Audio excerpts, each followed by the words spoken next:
Isn't that looking pretty? If you got a sticker, let me know. I'll either buy it or you send it to me, one or the other. My latest sticker is from Tactical Keychain. He also sent me this little doodad that I put on my keychain. Different size nuts will fit in there, and it sure would have come in handy if I'd have had it about one day earlier. I was at work and I was turning the gas on for the burn machine, and when I hit the propylene gas, I got a big strong whiff of propylene, which is like a propane or an oxy, acetylene, and that center one would have probably fit the nut that I had to tighten up to get the gas to quit leaking. Well, I worked on the surface grinder last week. I'm still not happy with what I've got. It ground the magnet flat, but there's still something not quite right. I've got a vibration. A lot of you sent me videos on how to balance the wheel, gave me links to those things, and other sites that are going to help, but I think I'm going to have to tear it down a little farther and clean it out. I think there's some dried up lube in it, and get it cleaned up and start from scratch, which maybe it'll crank easier once I get it cleaned up. I did had the wheel mounted, pulled it off the arbor like they do to balance them, but there were no little balancing weights on the back side, so I don't know what the point is. Maybe I'll have to look and see if I can find, I don't know if it's the piece that goes on the arbor that holds the stone that has the weights that will fit my machine. I don't know if that'll be possible. I don't know how old this machine is, but it's a Rockwell Delta, and I'm not sure what the model number is. I think I'm going to have to move my mill. I think I'm going to move it over by my lathe, so all my metalworking stuff is over there, mainly because where it's set now is it's directly downwind of everything I'm grinding. And I ground something this morning to try it out. Then I had to clean the mill all off because it had little bits of stuff all over it, and that's not going to be good. So I think I want to move it over here and make a little more room over here for some of that stuff. And my shop should be big enough, but I'm just not quite organized like I think I should be. Never happy with it.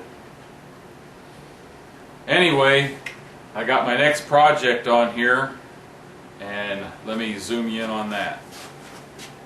First of all, I would like to say that today's artwork is brought to you in living color and inspired by, once again, Tom Lipton of Optics Tool. His mini pallet, which is not drawn to scale, but what it is a line across there every half an inch, and every other one I have a hole drilled and tapped for 1032, and then they stagger a half an inch back and forth. You can see there. Well, it's 4.5 inches wide and 5 inches long. This is one of the hold downs. It's tapered on the end and it tapers down on the end. You can see it right there. It's got a hole drilled and tapped for the 1032 and a slot that a 1032 will fit in. And the way it works is after you got all that done, you put it in your vise, which there would be little parallels over here and then clamped in the vise on the ends. That's the little hold down. You've got a 1032 screw going into one of those holes through that slot so that it's movable, and twist and adjust it to where you want it. And then the screw that goes in here, the back one, sets on the flat part of the pallet, and then between the two of them you get the pressure to hold small parts when you need to mill small parts on your lathe or your mill. So that's the project. I burn a piece out at work but I made it about 5 1/8 square, and then I come home and my vise will only open to just about a little over 4 1/2. That's called planning ahead, or lack of. So I just sawed off one edge of the pallet in my mill, or my saw, and now I hopefully will be able to true it up on the mill, clamp it in the mill, true up the other ends, and then start drilling holes. Let's see if it works. Here we go. I ground this side on the surface grinder, and as you can see, it's pretty, as far as I'm concerned, pretty crappy looking. This side, and the bottom side were all mill or burnt on the burn machine.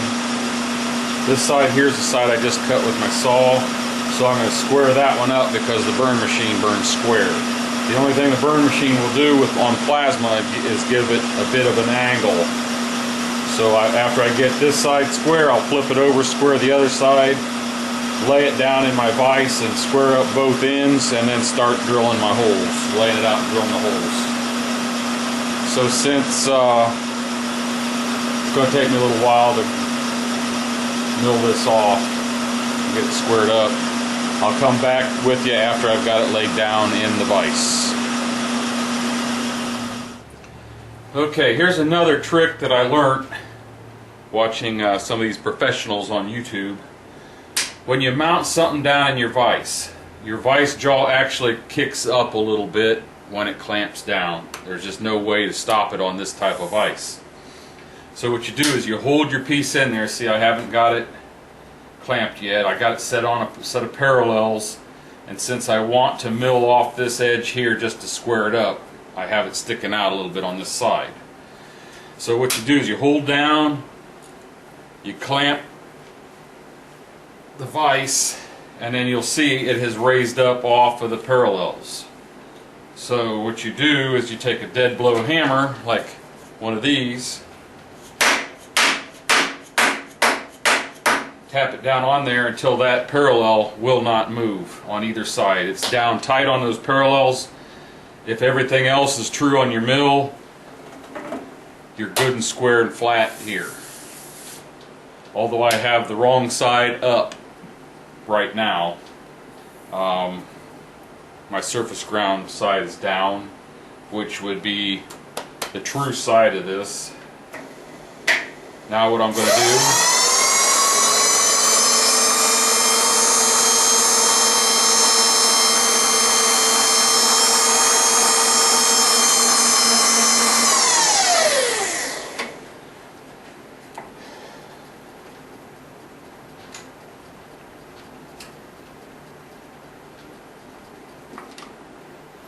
okay, once again, that's as far as that'll go down, and I'm still above my plate, so I'm going to have to loosen my mill, lower the whole head down, and start all over. Well, here's the mini pallet so far. First of all, I want to say that I think Tom Lipton's was made out of aluminum, and I have easy access to steel, and getting aluminum is would be a lot more difficult. I mean, it wouldn't be impossible, but just easier for me to get steel.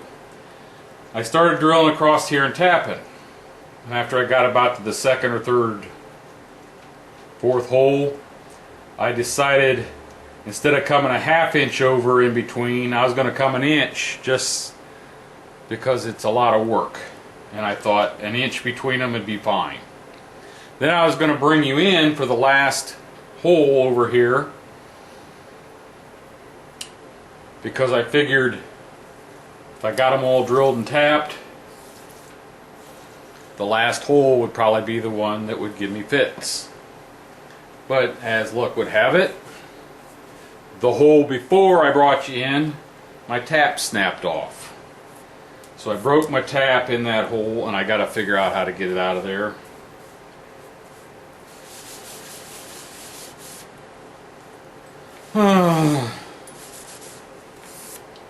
Right now I'm still lined up right over it.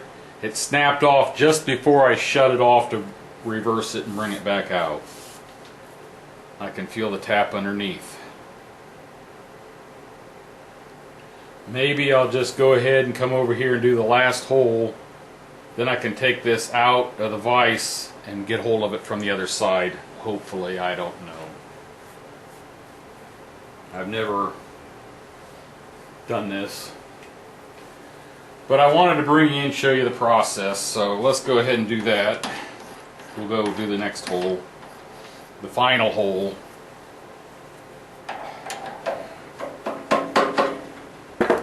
Got to go 1 inch over. That's 10 cranks. 1, 2, 3, 4, 5, 6, 7, 8, 9, 10. Went a little too far. There. Now what I do, come down, just make a little mark, and I grab my ruler to make sure I can count, and it measures right.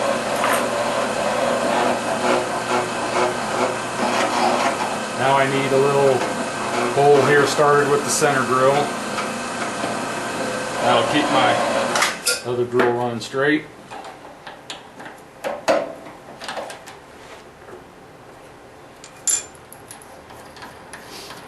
I should have went and got another tap before I started. I'll have to stop the video and go do that. Okay, I'm drilling at a slow speed because I put new belts on my mill. And they were too short. I need to go get one an inch longer so I can change it. It's just murder trying to change the belts on this thing right now. So I made it slow, and I'm just drilling at a slow speed.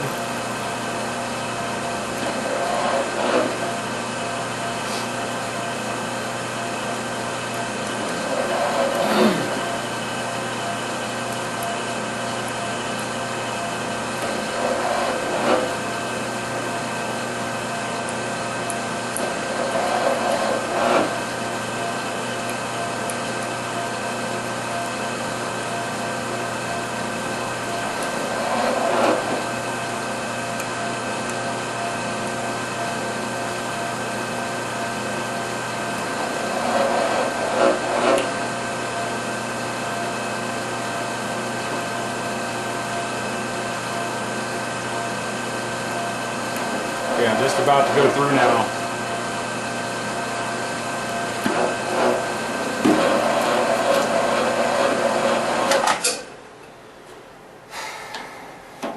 Wrong way. Let me shut the camera off and go get another tap. Luckily I have several. Okay, I got my tap in there. This is the first job that I've ever power tapped. That's why I've got my mill running slow. So I oil it up. God, I hope I don't break another one. Put my hand on the shut-off switch.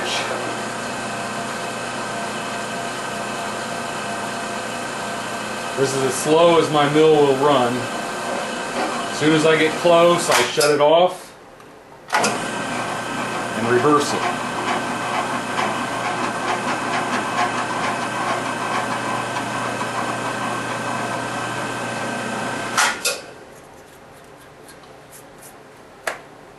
Then you take the tap out.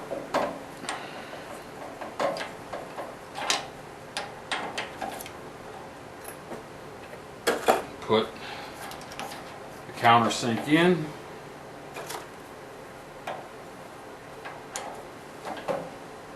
And we countersink the top of that hole just a little bit.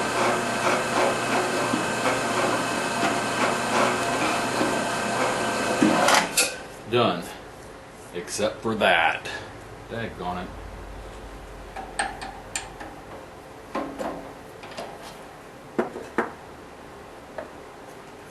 Well, let me get this mess cleaned up and see if I can get that tap out of there. Well, I have heard that the master machinists, that makes them a master is their ability to fix mistakes. I'm not there yet. One bad hole. I can't get that tap out. I got it so at least it's flush on top and it's flush on the bottom, but I haven't been able to bust that tap out of there. So my first mini pallet is flawed, but it'll still work. I just won't be able to use that one hole.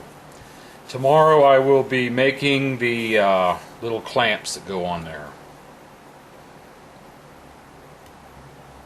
I suppose if I made it out of aluminum I would not have had any trouble, but we went through that a little bit ago. There it is. Let's make some clamps. That'll be my next video.